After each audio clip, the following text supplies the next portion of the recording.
Haleluya, haleluya Bapak Ibu Saudara-saudara yang diberkati Tuhan, haleluya. Puji Tuhan, dengan kemurahan Tuhan Allah sudah mempercayakan gereja ini untuk menjadi berkat bagi bangsa dan negara.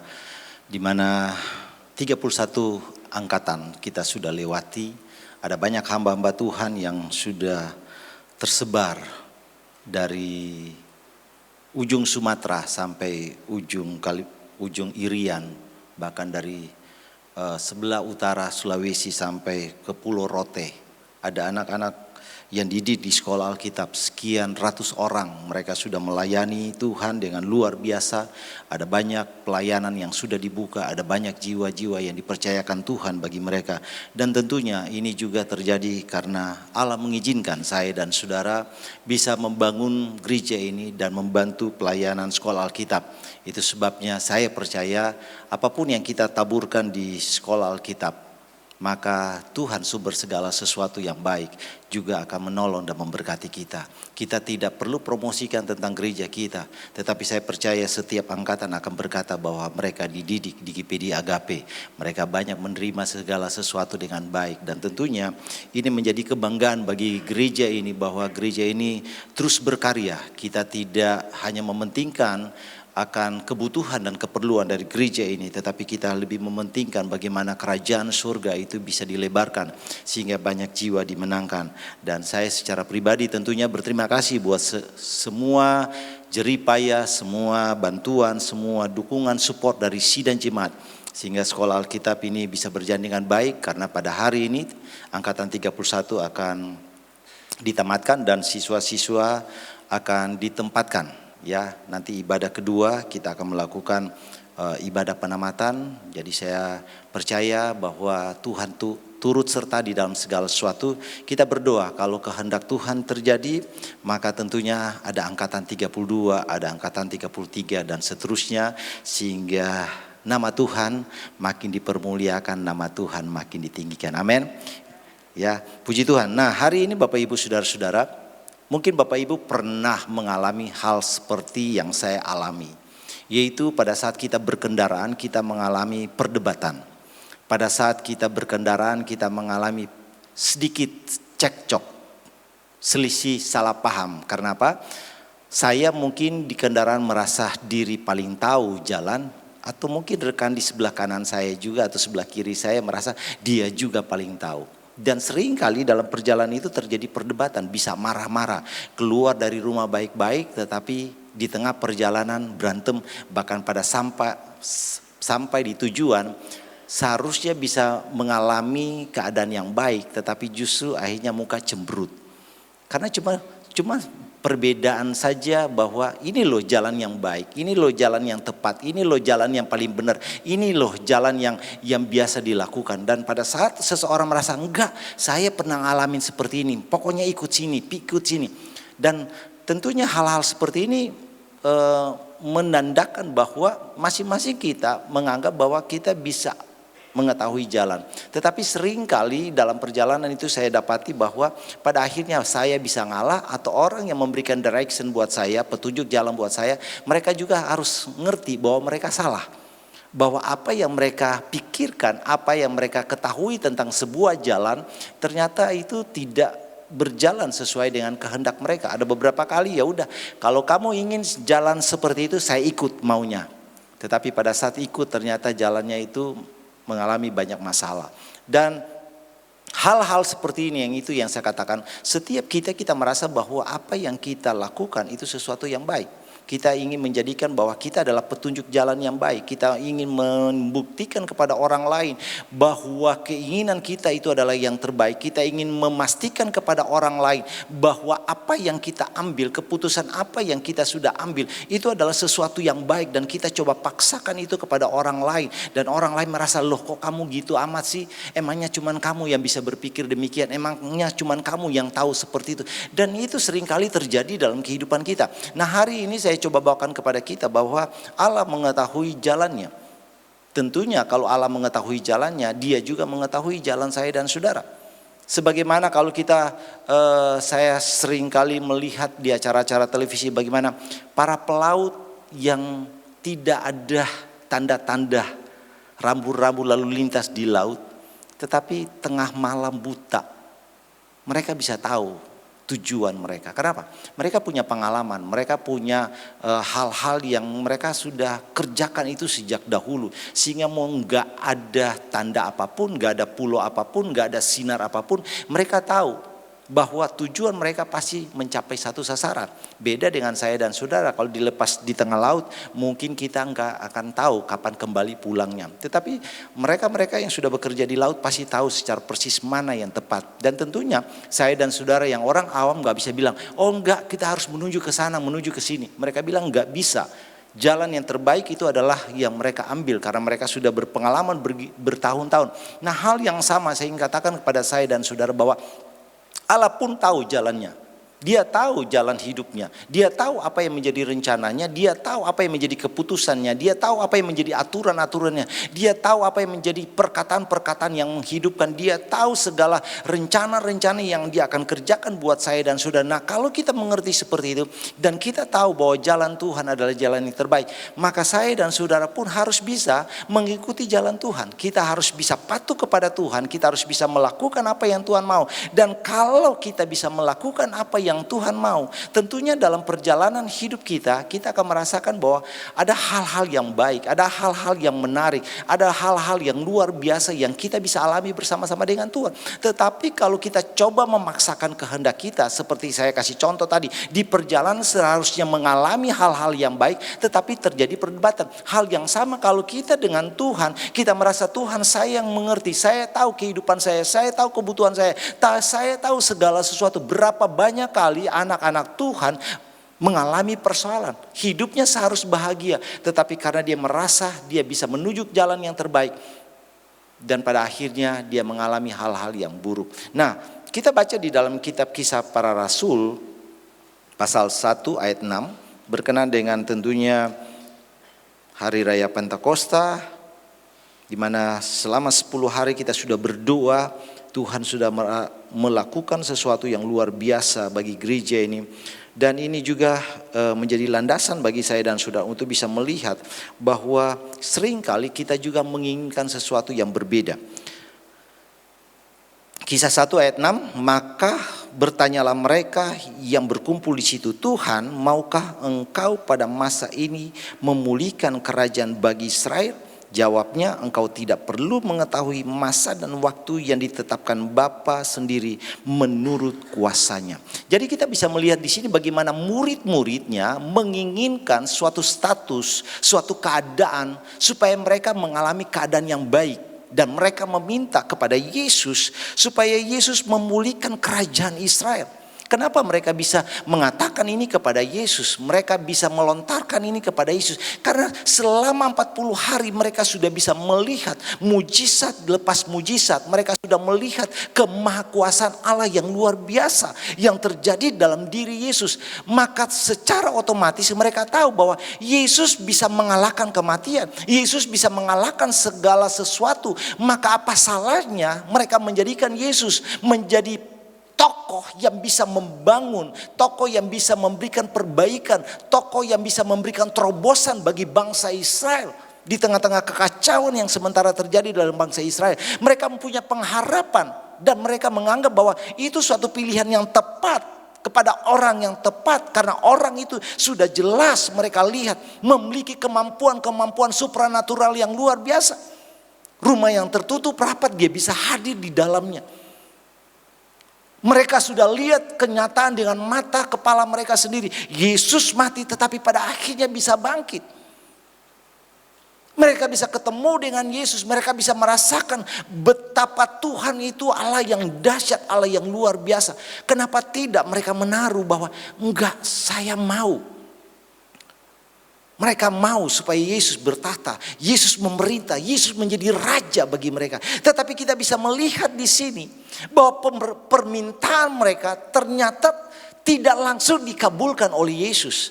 Bisa saja Yesus berkata, oke, saya akan jadi raja buat kalian. Saya akan membangun kerajaan Israel. Saya akan membangun bangsa ini supaya bangsa ini diketahui oleh semua orang. Supaya bangsa ini bisa menjadi berkat bagi semua orang. Tetapi Yesus tidak melakukan ini.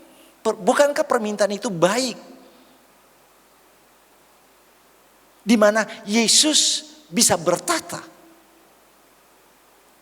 Ada banyak kali saya dan saudara juga merasakan hal seperti itu. Kita mengenal Tuhan, bahwa Tuhan itu adalah Allah yang besar, dan kita merasa, Tuhan kalau bisa Tuhan lakukan sesuatu dong buat saya, buat bisnis saya, buat pekerjaan saya, buat usaha saya, buat apa yang saya sementara kerjakan. Tuhan lakukan sesuatu. Karena kita tahu Dia Maha Kuasa, kita tahu Dia menciptakan segala sesuatu. Dan kita mendorong Tuhan, Engkaulah yang bertata di pekerjaan saya. Engkaulah yang urus pekerjaan saya, usaha saya, keluarga saya. Tuhan lakukan sesuatu. Tetapi seringkali Tuhan tidak langsung lakukan itu buat kita semua. Dan kita mungkin bisa kesel, kita mungkin bisa marah. Tuhan kok kayak gitu? Masa saya minta Engkau berkati saya? Masa saya minta Engkau memperluas daerah kekuasaan saya, daerah pekerjaan saya? Masa Engkau gak mau? Kan saya juga akan melayani Tuhan. Kan saya akan melakukan ini juga buat Tuhan. Kan saya akan kembalikan itu juga buat Tuhan. Memang menurut saya dan saudara seperti itu.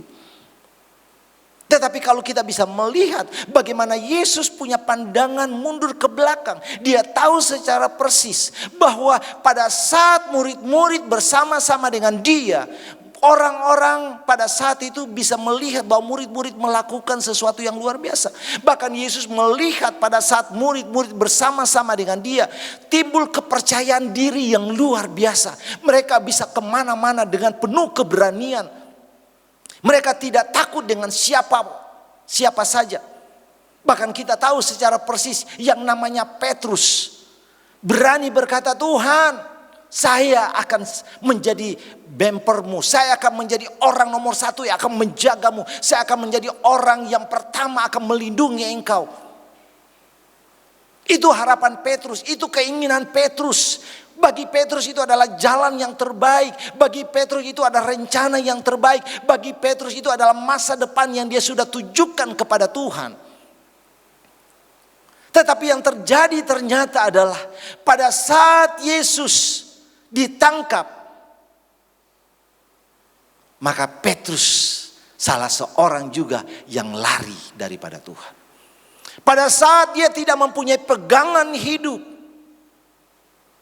pada saat dia tidak ada orang yang dia bisa menaruh harapannya, maka pada saat itu pun Petrus meninggalkan Yesus. Ada banyak orang juga hari-hari ini berkata, saya cinta Tuhan, saya mengasihi Tuhan, saya siap melayani Tuhan, saya bisa melakukan banyak hal. Tetapi pada satu ketika, pada saat dia mengalami masalah, di mana seakan-akan Tuhan gak menjawab doanya, di mana seakan-akan Tuhan meninggalkan, Tuhan begitu jauh dari hidupnya, maka perkataan yang berkoar-koar, saya akan tetap melayani Tuhan, saya akan tetap setia kepada Tuhan, saya pokoknya akan taat kepada Tuhan. Tetapi hari itu kita pun mungkin bisa mundur seperti Petrus. Petrus sempat membuktikan bahwa dia loyal dengan Tuhan. Petrus sementara membuktikan bahwa perkataannya itu sesuai dengan apa yang nanti dia buat. Pada saat Yesus akan ditangkap, Petrus memang membawa senjata, membawa pedangnya. Dia ingin buktikan bahwa perkataannya itu benar. Sehingga kita tahu, salah seorang ingin menangkap Yesus, telinganya putus. Bukti bahwa Petrus siap mati buat Tuhan. Tetapi sangat disayangkan setelah itu, pada saat Petrus lihat Yesus mulai ditangkap, mulai digiring, mulai dibawa, nyalinya hilang, keberaniannya hilang, masa depannya hilang. Nggak berani nongol lagi. Ada berapa banyak kali saya dan saudara mengalami hal yang sama. Pada saat kita nggak punya pegangan, kita kehilangan arah. Kita nggak punya kepastian untuk melakukan sesuatu yang baik. Dan saya mau katakan, seringkali apa yang kita merasa diri kita kuat, apa yang merasa membuat kita mampu, kita bisa berusaha, kita bisa melakukan pekerjaan-pekerjaan apa saja. Umpama sebagai suami dan istri. Suami dan istri bisa mengatakan, kita bisa, kita mampu, kita kuat. Tetapi saya dapati berkali-kali di dalam pemakaman, ternyata mereka juga enggak cukup kuat. Awalnya katakan, saya bisa, saya mampu. Mungkin kalau di rumah lagi berantem, emangnya cuman kamu bisa, saya juga bisa. Kalau kamu pergi, saya juga bisa bertahan. Tetapi kenyataan dalam pemakaman yang saya katakan tadi, nangis sampai mau dibujuk pun susah. Kehilangan, ada rasa kehilangan. Ketidakmampuan itu terjadi pada saat pegangan hidup itu hilang. Dan itu yang terjadi dalam kehidupan murid-murid. Mereka sudah melakukan mujizat. Mereka hidup di dalam mujizat. Bahkan ada kuasa yang Tuhan berikan kepada mereka, otoritas yang Tuhan berikan. Tetapi itu belum cukup membuat mereka bertahan di saat pegangan hidup mereka dilepas. Saya mau katakan kepada Bapak Ibu saudara-saudara, kalau kita tidak menjaga ini juga, berapa banyak kali kita bisa undur daripada Tuhan. Berapa banyak kali kita bisa marah-marah dengan Tuhan. Berapa banyak kali kita bisa kesal dengan Tuhan. Kita merasa kok Tuhan kayak gini. Kok hari-hari ini hidup saya kok enggak berjalan sesuai dengan kehendak Tuhan. Masalah dan masalah. Kita sulit. Itu sebabnya pada ayat ini, pada saat murid-murid sudah melihat mujizat lepas mujizat, pertolongan lepas pertolongan. Mereka sudah melihat Yesus istilahnya hadir dalam segala sesuatu.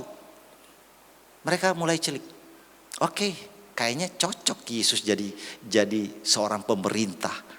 Kayaknya cocok dia menjadi seorang raja untuk memulihkan Israel. Tetapi Tuhan tidak melakukan itu. Seringkali Tuhan juga tidak melakukan memberkati saya dan saudara secara langsung. Kenapa? Yang dia inginkan adalah apakah karakter kita sudah cukup kuat menerima berkat-berkat Tuhan. Apakah karakter kita, sikap kita, perilaku kita sudah cukup kuat menerima kasih karunia Tuhan yang Tuhan akan berikan bagi saya dan saudara. Kalau dia ingin memberkati saya dan saudara, dengan gampang dia akan memberkati saya dan saudara. Berapa sulit dia ingin memberkati saya dan saudara, gampang sekali. Tetapi kenapa dia tidak langsung memberkati saya dan saudara? Karena bagi Tuhan, dia tahu sejauh mana kita melakukan. Dia tahu jalannya, dia tahu apa yang harus dia kerjakan buat saya dan saudara. Sehingga dia tidak melakukan semua itu bagi saya dan saudara. Karena kalau kita diberkati, syukur-syukur kita setia. Tetapi banyak orang kalau sudah diberkati, dia tidak setia. Mulai alasan, saya repot, saya ada bisnis, saya lagi tender ini, saya lagi ketemuan dengan si A, si B. Rasanya kita merasa, aduh ini adalah kesempatan untuk diberkati. Kita bisa meninggalkan Tuhan. Bahkan kita bisa meninggalkan gereja. Dan kita merasa bahwa diri kita paling besar. Itu sebabnya bagi murid-murid Tuhan bilang, gak boleh seperti itu. Nanti ada waktunya, ada saatnya. Yang penting di sini adalah bagaimana hidup kamu diubahkan dulu, bagaimana karakter kamu diubahkan dulu, bagaimana sikap kamu diubahkan dulu, bagaimana perilaku hidupmu diubahkan terlebih dahulu. Itu yang Tuhan ingin ubahkan, itu yang Tuhan ingin perlengkapi dalam kehidupan murid-murid, supaya nantinya kalau memang Allah akan memerintah, dia tahu setiap orang-orang yang hadir di sekitar dia adalah orang-orang yang kuat. Orang-orang yang bisa memastikan bahwa mereka bisa berdiri teguh bagi Yesus. Saya dan saudara pun harus bisa melakukan itu. Itu sebabnya Alkitab mengatakan setialah dalam perkara-perkara yang kecil, maka dia akan memberikan perkara-perkara yang besar. Dia melatih saya dan saudara begitu rupa supaya kita bisa melihat sesuatu yang baik, supaya saya dan saudara bisa melihat sesuatu yang luar biasa. Hari-hari ini kalau Bapak Ibu saudara-saudara diberkati Tuhan, minta Tuhan berkati. Tuhan, saya minta supaya ada terobosan dalam bisnis saya. Tuhan, saya minta terjadi kebangunan rohani dalam diri saya. Saya mau tanya Bapak Ibu saudara-saudara, kalau itu Tuhan kasih, itu buat siapa? Kalau Tuhan kasih berkat bagi engkau, itu buat siapa? Kalau Tuhan kasih lantas itu membuat kita jauh daripada Tuhan, Dia nggak akan kasih. Karena Dia mencintai saya. Dia nggak mau dengan hal-hal seperti itu menjatuhkan saya dan saudara. Dia nggak mau dengan hal-hal yang seperti itu membuat saya dan saudara jauh daripada Dia. Itu sebabnya pada saat murid-murid minta, Tuhan, ini udah waktunya kami dipulihkan. Ini udah waktunya Israel dikenal oleh banyak orang. Kami sudah dijajah bertahun-tahun. Kami sudah seakan-akan tidak punya negara. Bahkan pada saat Yesus ini pun Israel ada di bawah kendali Romawi. Mereka tidak punya kerajaan yang cukup kuat. Tetapi Tuhan bilang, enggak. Urusan kerajaan, urusan memulihkan itu gampang. Tetapi urusanmu, pribadimu itu yang harus diperbaiki oleh Tuhan. Amin. Tuhan akan memperbaiki. Itu sebabnya Tuhan menyuruh murid-murid, kamu tunggu aja. Cara pemulihan Tuhan berbeda dengan cara kita. Cara Tuhan memberkati saya dan saudara berbeda dengan cara yang akan saya dan saudara jalani. Tuhan membentuk murid-murid. Sehingga pada saat mereka dibentuk dengan luar biasa. Mereka diperlengkapi dengan luar biasa. Maka tanpa mereka sadari, mereka sudah berada dalam kerajaan, di mana kerajaan itu tidak tergoncangkan, yaitu kerajaan bersama-sama dengan Tuhan. Mereka menjadi ambasadornya Tuhan, mereka menjadi duta-dutanya Tuhan, mereka menjadi orang-orang besarnya Tuhan untuk melintasi dari satu negara ke negara yang lain. Mereka berpikir hanya satu kelompok kecil, yaitu Israel yang dipulihkan. Tetapi pada saat Allah memulihkan hati dan hidupnya, ternyata bukan hanya Israel yang dipulihkan oleh Tuhan. Ternyata ada bangsa-bangsa, bahkan sampai saat ini saya dan saudara pun dipulihkan oleh Tuhan. Kita bisa masuk dalam kerajaan Allah, di mana kerajaan yang tidak tergoncangkan, yang tidak dapat digoyahkan. Bahkan kerajaan kita adalah kerajaan yang nantinya membawa saya dan saudara kepada kehidupan yang kekal bersama-sama dengan Tuhan. Itu sebabnya Allah punya rancangan. Kita punya rancangan yang baik. Tetapi Alkitab mengatakan di dalam kitab Amsal 14 ayat 12. Amsal 14 ayat 12 di situ dikatakan, ada jalan yang disangka orang lurus tetapi ujungnya menuju maut. Berapa banyak kali Bapak Ibu saudara-saudara merasa jalan kita baik, lurus, tetapi ujungnya maut. Di dunia sebenarnya coba memberikan satu pemahaman kepada kita tentang apa yang sementara dirancangkan oleh dunia yang kelihatannya baik, kelihatannya akan membangun sesuatu, tetapi ujungnya itu akan menghancurkan. Bapak Ibu pernah nonton film Terminator yang main Arnold Schwarzenegger? Pernah nonton ya? Ceritanya kan sama. Adalah bagaimana ada seseorang yang nantinya di masa depan dia adalah pencipta. Entah itu robot, entah itu teknologi apa, saya juga kurang pasti. Tetapi apa yang dia ciptakan ternyata di masa depan itu memberikan satu kerusakan di bumi ini. Kita berpikir bukan kalau orang-orang di film-film kan bilang oh ya akan rusakkan bumi, mungkin alien, mungkin apa. Tetapi dalam cerita Terminator menjelaskan bahwa yang merusak bumi, orang beranggapan bahwa dengan sains yang bagus mereka bisa melakukan ini, dengan sains yang bagus bisa memberikan terobosan. Tetapi ada sains-sains yang akhirnya memberikan kerusakan. Contoh, pada saat orang menciptakan bom atom, siapa mau tahu? Rasa-rasanya wah ini satu penemuan yang luar biasa. Memang itu penemuan yang luar biasa, tetapi dampaknya baru mereka tahu mengalami kerusakan. Hal-hal yang bersifat dunia kita bisa merasa bahwa ini sesuatu yang baik, ini benar. Tetapi Alkitab mengatakan kalau itu tidak di dalam Tuhan, ujungnya bisa maut. Ujungnya bisa malapetaka. Dan saya mau katakan kepada kita semua, kalau toh kita berusaha dan usaha kita, pekerjaan kita tidak landasi di dalam Tuhan, hati-hati ujungnya bisa maut. Hati-hati kita bisa mengalami kegagalan. Hati-hati kita bisa mengalami kebangkrutan.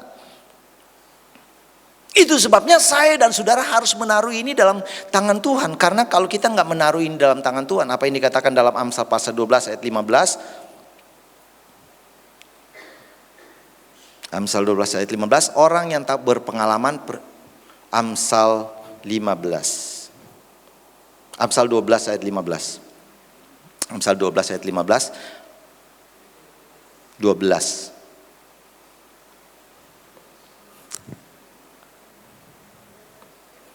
Amsal 15 ayat 12.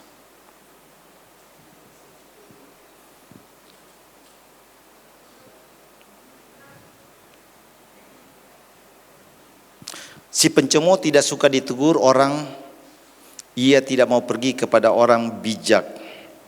Amsal 12 ayat 15. 12 ayat 15. Jalan orang bodoh lurus dalam anggapannya sendiri, tetapi siapa mendengarkan nasihat ia bijak.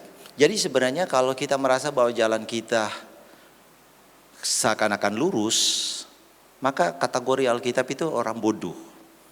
Kalau kita bilang kata bodoh, rasanya ini nggak sesuai. Kalau nggak sesuai, Bapak Ibu hapus saja kata ini dari Alkitab.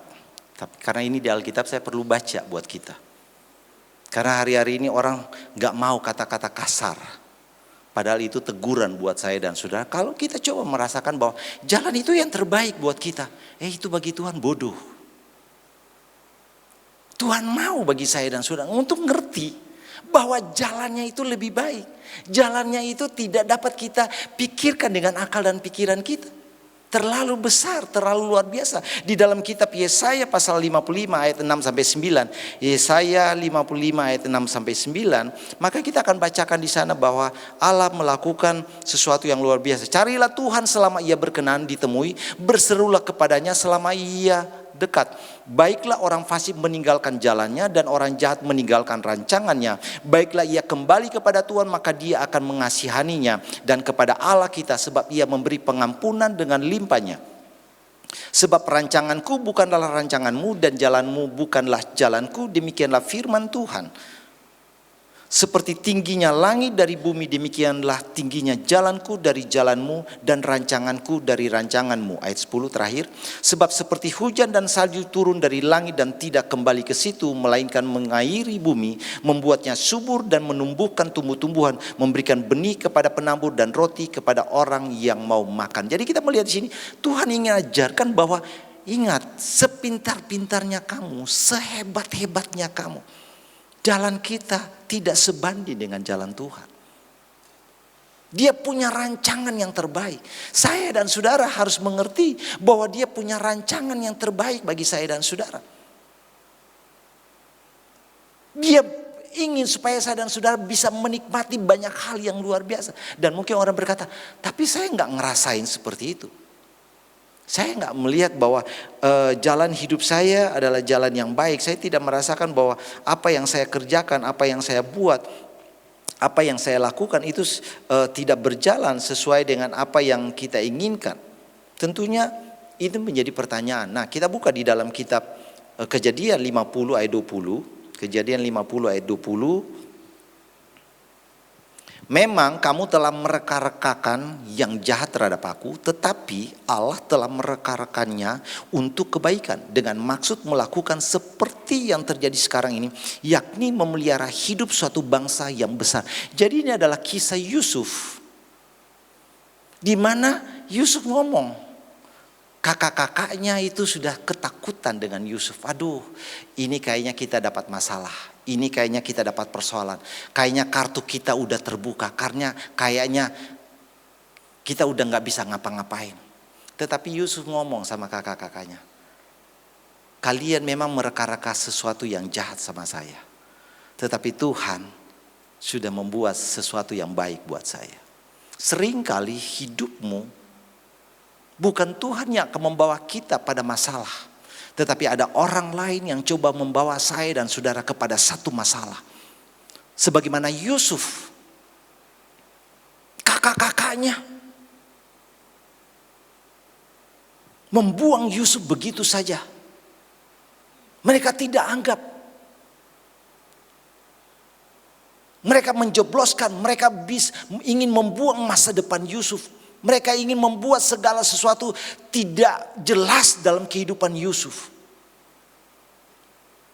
Tetapi kita bisa melihat Yusuf selalu dibawa kepada relnya untuk dia bisa mendapati berkat. Ada orang-orang yang akan coba-coba, saya ingin katakan, ada orang yang akan coba-coba mencelakakan saya dan saudara. Tetapi kalau Tuhan merekas sesuatu yang baik, kalau Tuhan sudah menetapkan sesuatu yang baik bagi saya dan saudara, mereka boleh membawa saya dan saudara kepada hal-hal yang buruk. Tetapi Tuhan akan tarik saya dan saudara kembali kepada jalurnya, kepada jalannya, karena Dia tahu saya dan saudara pasti diberkati oleh Tuhan. Dan kita bisa melihat bagaimana Yusuf mempertahankan itu. Dia tetap yakin bahwa enggak, janji Tuhan itu pasti akan digenapi dalam hidupnya. Jalan Tuhan pasti benar. Jalan Tuhan tidak akan pernah salah. Kalau hari-hari ini ada orang-orang yang coba membawa saudara, mengambil saudara keluar dari jalur Tuhan. Saya ingin katakan, kalau itu Tuhan inginkan engkau nantinya memperoleh sesuatu yang baik, Dia akan kembalikan itu. Mereka bisa mereka-reka yang jahat. Tetapi kita harus tahu, Tuhan, aku tahu. Aku ada di dalam Tuhan, amin. Hari-hari ini mungkin Bapak Ibu saudara-saudara ada yang mereka-reka yang jahat buatmu. Membuat engkau susah. Membuat engkau enggak nyaman. Membuat engkau menderita. Membuat engkau khawatir. Membuat engkau was-was. Saya ingin katakan, silakan mereka buat itu. Silakan mereka kerjakan itu. Tetapi Bapak Ibu saudara-saudara ini berkati juga katakan, Tuhan kerjakan juga apa yang menjadi rencanamu dalam hidup saya. Kita nggak usah takut.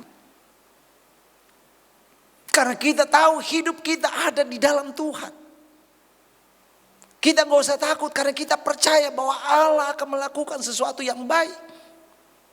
Sehingga karena Yusuf tahu bahwa Allahnya mereka-reka sesuatu yang baik dalam hidupnya. Dia tidak pernah dendam kepada keluarganya. Dia tidak pernah benci kepada keluarganya. Dia tidak pernah membenci tentang masa lalunya. Enggak. Dia tahu bahwa itu adalah kepastian bahwa Allah yang dia sembah adalah Allah yang menepati janjinya dalam hidup kita. Begitu juga dengan saya dan saudara. Kalau kita mengerti bahwa jalan Tuhan adalah jalan yang terbaik, maka saya percaya jemaat GPD Agape tidak akan bersungut-sungut dengan segala sesuatu. Karena kita tahu Tuhan akan kembalikan. Orang akan berkata, kok gitu? Kita akan berkata, enggak. Dia memang mereka-reka yang jahat. Tetapi Tuhanku mereka-reka yang baik buat saya. Dia mereka-reka untuk menjatuhkan saya, menista saya, membuat saya enggak bisa menjadi pribadi yang baik. Dia mereka-reka menghancurkan pekerjaan saya, usaha saya, pelayanan saya sekalipun. Tapi taruh, Tuhan, aku percaya Engkau mereka-reka sesuatu yang baik. Amin. Dia mereka-reka sesuatu yang baik. Itu sebabnya pada saat murid-murid minta, Tuhan udah tahu mereka mengalami persoalan. Tuhan tahu mereka punya masalah. Dan Yesus sendiri harus hadir buat mereka. Di saat mereka pergi memancing, di saat mereka kembali kepada pekerjaan mereka, Yesus hadir mengembalikan mereka kembali kepada panggilannya. Dan dia mengatakan pada Petrus, ayo kamu harus layani lagi. Kamu harus kembali kepada pelayanan. Dan dia kumpul seluruh murid-murid. Ayo kalian harus kembali. Kalian harus tunggu janji Bapa. Kalian harus tunggu pribadi yang akan aku kirim kepada kalian. Supaya nantinya jalan kalian bisa menjadi lebih baik. Itu yang Tuhan mau. Saya ingin katakan Bapak Ibu saudara-saudara. Tuhan ingin supaya hidupmu selalu dipimpin oleh Tuhan. Kalau kita berbicara Roh Kudus, itu berarti kita berbicara pribadi Allah. Kenapa kita tidak mau percaya kepada pribadi Allah yang luar biasa? Kalau kita bisa berkata-kata asing, kita mendapat karunia-karunia roh. Itu hanya sebagian kecil dari kuasa Allah, pribadi Allah yang bernaung dalam kehidupan saya dan saudara. Nah, kalau kita tahu dalam diri kita ada pribadi Allah yang luar biasa. Bukankah pribadi Allah, dia adalah Alfa dan Omega, dia adalah yang awal dan yang akhir. Berarti dia tahu segala sesuatu. Beberapa minggu yang lalu saya sudah katakan, dia adalah teman sahabat kita yang mengetahui segala sesuatu. Dia adalah teman masa depan kita yang kembali kepada zaman saya dan saudara.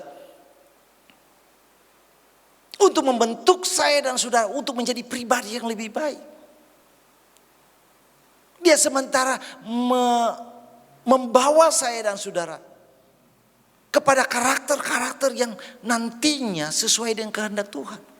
Dan saya ingin katakan Bapak Ibu Saudara-saudara, kalau kita seperti orang Israel, murid-murid minta pemulihan untuk Israel.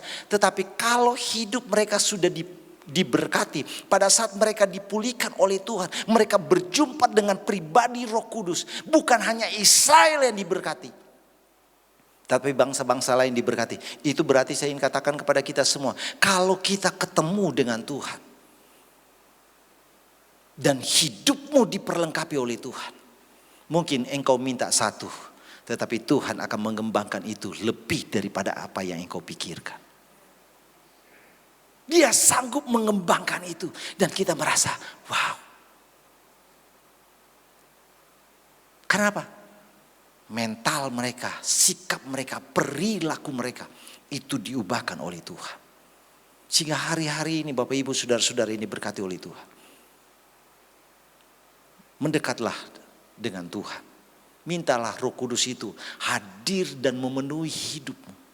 Dia adalah teman yang datang dari masa depan kita, yang mengetahui segala sesuatu.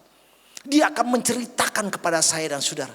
Dan dia akan mengingatkan saya dan saudara. Hei, di depan itu ada lubang. Di depan itu ada batu besar. Di depan itu ada masalah. Ayo kamu harus menghindar. Ayo kamu harus memperlengkapi ini. Dia akan senantiasa hadir buat saya dan saudara. Dan saya percaya dia akan lakukan ini buat kita. Dia akan memperlengkapi hidupmu. Dia akan mengubah hidupmu. Kalau hari-hari ini kita hanya terus berdoa, Tuhan, aku pengen diberkati. Tuhan, aku pengen keluargaku dipulihkan. Tuhan, aku pengen pekerjaanku apapun yang saya kerjakan Tuhan bisa menjadi lebih baik. Mungkin Tuhan akan jawab, oke, saya berkati. Tapi Tuhan mungkin akan panggil kamu sini. Kamu berdiam dulu. Pribadimu harus diperbaiki dulu. Sikapmu harus diperbaiki dulu. Perkataanmu harus diperbaiki dulu. Cara pendengaranmu harus diperbaiki dulu. Tingkah lakumu harus diperbaiki dulu. Lakukan ini. Karena hasilnya bukan hanya Israel, tetapi sampai ujung bumi. Hasilnya bukan hanya pribadi yang kalian doakan yang akan diberkati, tetapi daerah sekitarmu juga pasti akan diberkati oleh Tuhan. Tuhan punya cara dan jalannya pasti bagi saya dan saudara. Hari ini Yesus bisa mengambil jalannya sendiri sebagai manusia. Sebagai manusia dia bisa meloloskan dirinya. Dia bisa keluar dari persoalan di mana dari penangkapan ini, dari siksaan ini. Bisa saja Yesus melakukan ini. Tetapi dia percaya kepada Bapaknya di surga. Bahwa jalan ini adalah jalan yang terbaik. Orang bisa mereka-reka yang jahat kepada Yesus. Orang bisa menaruh hukuman yang paling berat bagi Yesus. Orang bisa menghina Yesus. Orang bisa mencaci maki Yesus. Tetapi Yesus tahu itu kamu yang lakukan. Tetapi Bapakku tidak mengizinkan ini. Dan Yesus tahu bahwa pasti ada sesuatu yang baik yang dia akan terima dari Tuhan. Kalau Yesus juga melakukan hal yang sama, dia tahu bahwa Bapaknya punya jalan yang terbaik. Maka saya dan saudara juga berkata, Tuhan, aku percaya jalanmu adalah jalan yang terbaik. Aku mau supaya pribadi Allah, yaitu Roh Kudus ada dalam hidup kita. Dia akan memimpin saya dan saudara dalam satu kebenaran, kepada kebenaran, kepada kebenaran, kepada kebenaran. Dia akan meluputkan saya dan saudara dari satu masalah dengan masalah yang lain. Dia akan menghiburkan saya dan saudara dari kedukaan satu, dari kesusahan satu kepada kesusahan yang lain. Dia akan hadir bagi saya dan saudara. Karena itu adalah jalan yang dia akan berikan kepada saya dan saudara. Itu sebabnya ayo Bapak Ibu saudara-saudara, tetap kuat di dalam Tuhan. Tetap setia di dalam Tuhan. Tetap mengandalkan Tuhan. Dan kalau kita mengandalkan Tuhan, saya terlalu yakin Tuhan akan melakukan sesuatu yang besar. Tuhan akan melakukan sesuatu yang luar biasa. Ayat yang terakhir kita buka di dalam kitab Yeremia.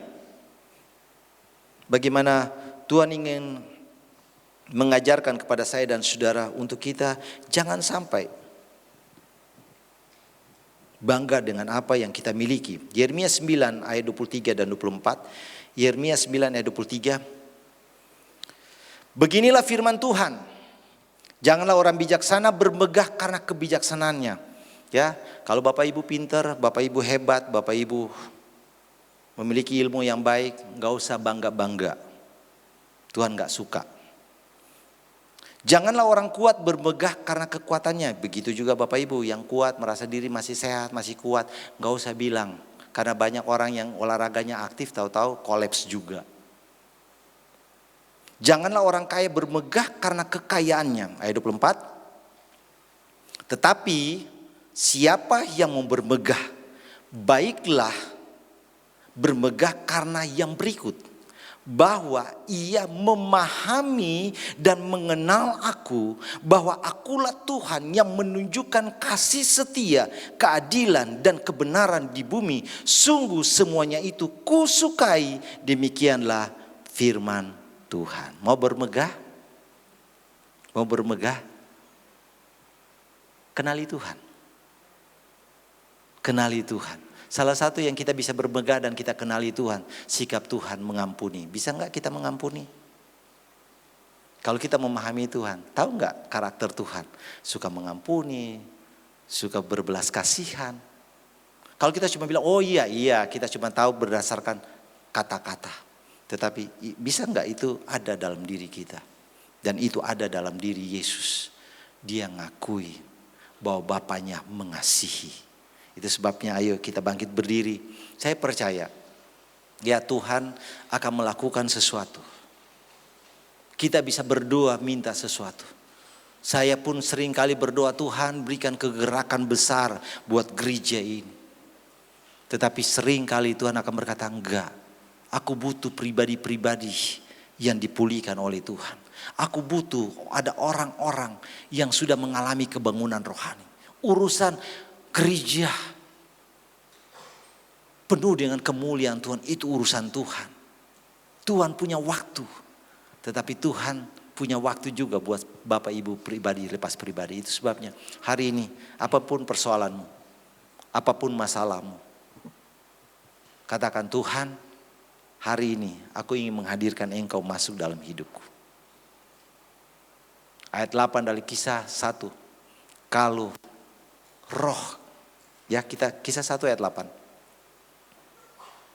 Seringkali kita membutuhkan kuasa, tetapi sebenarnya ini, tetapi kamu akan menerima kuasa. Kita akan terima kuasa kalau apa? Kalau Roh Kudus turun. Jadi kalau Allah Roh Kudus ada dalam dirimu, maka engkau punya kuasa. Jangan hanya minta kuasa, tetapi minta pribadi Allah memerintah dalam hidupmu. Supaya dia menunjukkan jalan-jalan yang terbaik bagi hidup kita. Kita akan nyanyikan pujian. Saat ku tak melihat jalanmu, saat kita tidak mengerti rencana Tuhan, tetapi dia akan melakukan sesuatu yang baik.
ku pegang janjimu, pengharapanku hanya padamu. Hatiku percaya, hatiku percaya, hatiku percaya, selalu ku percaya.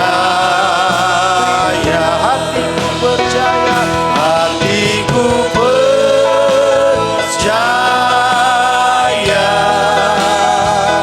hatiku percaya, hatiku percaya, selalu ku percaya. Bapak Ibu saudara-saudara yang diberkati, tadi dalam kitab Yeremia mengatakan, gak usah bermegah dengan kepintaran, gak usah bermegah dengan kekuatan, bahkan gak usah bermegah dengan kekayaan. Itu gak ada apa-apanya. Tetapi kalau kita mau bermegah, kita akan berkata, Tuhan terima kasih, aku ngerti firman-Mu dan aku lakukan firman-Mu. Kita bisa bermegah karena kita mengenal Tuhan, maka hidupmu akan diberkati. Itu tandanya kita ngerti jalannya Tuhan. Itu tandanya kita mau mengerti apa yang menjadi keinginan hati Tuhan. Kalau hati Tuhan bagi saya dan saudara adalah hidupmu akan diberkati oleh Tuhan. Memang di tengah jalan seperti Yusuf, ada orang yang ingin sabotase, ada orang yang coba menghalangi, ada orang coba mengambil alih, ada orang coba mendorong saya dan saudara untuk jatuh. Tapi saya mau katakan, silakan mereka mereka-reka yang jahat dalam hidupmu.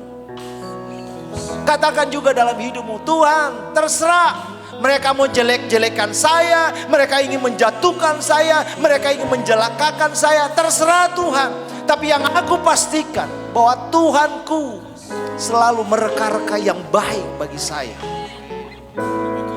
Percaya, sehingga hidupmu adalah hidup yang penuh ucapan syukur. Engkau akan jalani, dan kita tahu pada akhirnya semua mereka yang mereka-reka yang jahat, melakukan yang jahat bagi Yusuf, mereka tertunduk malu. Karena apa yang Tuhan kerjakan bagi Yusuf menjadi kenyataan. Saya ingin katakan Bapak Ibu saudara-saudara, kalau engkau takut akan Tuhan, melakukan sesuai dengan kehendak Tuhan, orang-orang yang dahulu mencelakakan engkau, orang-orang yang dahulu menghina engkau, tidak mendukung engkau, satu waktu Tuhan akan mencelikan mata mereka untuk mereka bisa melihat bahwa engkau adalah orang yang dipakai oleh Tuhan. Engkau adalah orang yang layak diberkati oleh Tuhan. Engkau adalah orang yang menjadi hamba Tuhan, yang setia, yang berkenan kepada Tuhan. Semua ada waktu Tuhan, sehingga gak perlu khawatir. Gak perlu khawatir.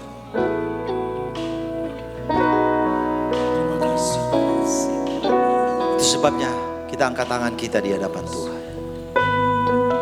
Hilangkan kebutuhan, hilangkan keperluan tetapi mulai katakan, Tuhan ternyata yang aku butuhkan adalah Engkau. Roh Kudus, ternyata yang aku butuhkan hanya Engkau. Aku hanya berpikir seperti murid-murid, hanya untuk sebuah bangsa yang kecil, yaitu Israel. Ternyata Tuhan menginginkan pemulihan itu bukan hanya Israel, tetapi seluruh bangsa di dunia ini. Saya mau katakan, impianmu terlalu kecil di hadapan Tuhan. Tuhan ingin melakukan sesuatu yang besar. Asalkan hidupmu dipulihkan oleh Tuhan. Asalkan hidupmu mengalami terobosan baru di dalam Tuhan. Asalkan hidupmu mengalami kebangunan rohani di dalam Tuhan. Maka engkau sanggup menjelajahi apa yang Tuhan perkenankan bagi hidup. Itu sebabnya kita katakan, hatiku percaya, hatiku percaya. Percaya Tuhan, jalan-Mu adalah yang terbaik. Amin Tuhan. Yesus. Hatiku percaya, hatiku percaya, hatiku percaya, selalu percaya.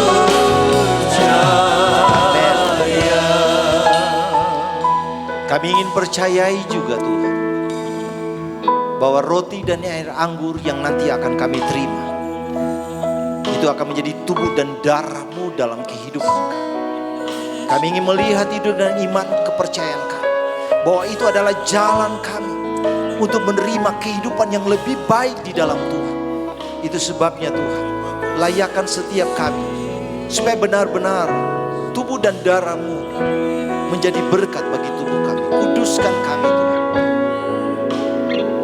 Engkau kuduskan roti dan air anggur ini, sehingga ini akan menjadi tubuh dan darah-Mu bagi kami semua. Terima kasih Tuhan. Dalam nama Yesus kami siap menerima tubuh dan darah-Mu. Haleluya. Amin. Kita tetap nyanyikan pujian ini. Bapak Ibu dapat mengambil perjamuan. Bapak Ibu yang ada di rumah juga dapat mempersiapkan perjamuannya. Hatiku percaya, hatiku percaya. Hatiku percaya,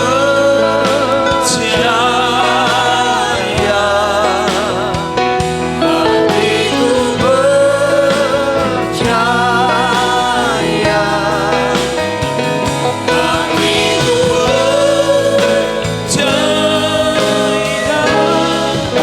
selalu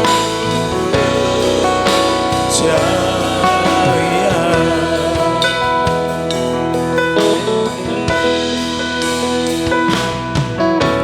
Saat ku tak melihat jalanmu, saat ku tak mengerti rencanamu, namun tetap ku pegang janjimu, pengharapan hanya padamu.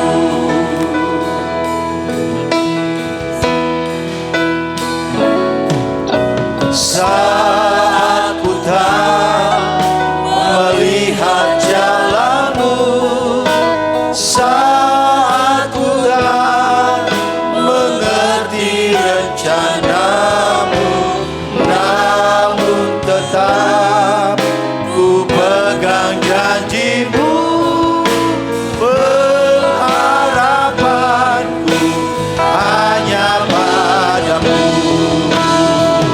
Hatiku percaya, hatiku percaya,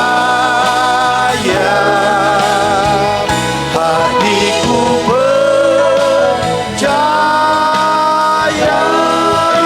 selalu percaya. Hatiku, saya mengajak kita semua bangkit berdiri. Percaya, hatiku percaya, hatiku percaya, selalu Hatiku percaya, hatiku percaya. hatiku percaya, hatiku percaya, hatiku percaya, selalu percaya. Dengan iman, angkat roti. Dengan percaya bahwa ini menjadi tubuh Kristus dalam hidup kita. Percaya. Banyak orang mereka-reka yang jahat bagi Yesus. dan rencana mereka berhasil. Mereka bisa membunuh Yesus, tetapi bukan berarti mereka membunuh rencana Allah Bapa di surga bagi Yesus. Saya mau katakan bagi Bapak Ibu saudara-saudara, banyak orang akan mereka yang jahat, bahkan mungkin niat hati mereka berhasil. Tapi saya ingin katakan kepada kita semua, mereka berhasil, tetapi Allah kita juga akan berhasil mengangkat saya dan saudara, memberkati saya dan saudara, menempatkan saya dan saudara pada kehidupan yang lebih baik. Itu sebabnya dengan iman, angkat roti, percaya ini adalah tubuh Kristus. Alkitab berkata demikian, sebab apa yang telah kuteruskan kepadamu telah aku terima dari Tuhan, yaitu bahwa Tuhan Yesus pada malam waktu ia diserahkan mengambil roti, dan sesudah itu ia mengucap syukur atasnya, ia memecah-mecahkannya dan berkata, inilah tubuhku yang diserahkan bagi kamu, perbuatlah ini menjadi peringatan akan aku. Kita makan dengan iman dalam nama Tuhan Yesus Kristus.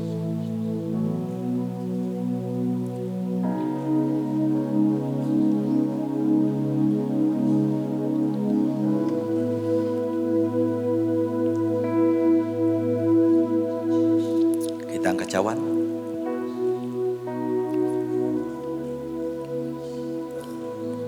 Demikian juga ia mengambil cawan sesudah makan lalu berkata, cawan ini adalah perjanjian baru yang dimeteraikan oleh darahku.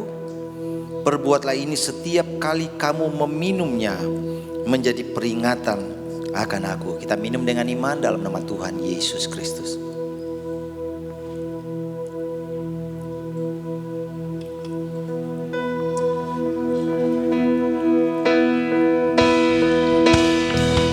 Hatiku percaya, hatiku percaya, hatiku percaya, selalu ku Katakan dengan iman bahwa hari ini kau percaya hidupmu pasti diberkati oleh Tuhan. percaya, hatiku percaya, hatiku percaya, selalu percaya. Terima kasih Tuhan, karena hari ini kembali lagi mata rohani kami dicelikan, bahwa sesungguhnya Engkau punya rencana yang baik bagi kami.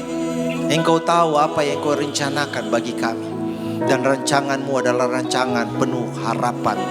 Hamba percaya Tuhan, ada rancangan yang indah yang Engkau sudah taruh dalam kehidupan jemaat, sehingga hari ini segala tipu daya kuasa-kuasa kegelapan yang coba mengalihkan hidup mereka, hamba percaya dalam nama Yesus, lewat perjamuan yang sudah kami terima, segala sesuatu sudah digagalkan oleh Tuhan. Kami akan memperoleh kehidupan yang berkenan kepada Tuhan, kehidupan yang Engkau janjikan bagi kami semua.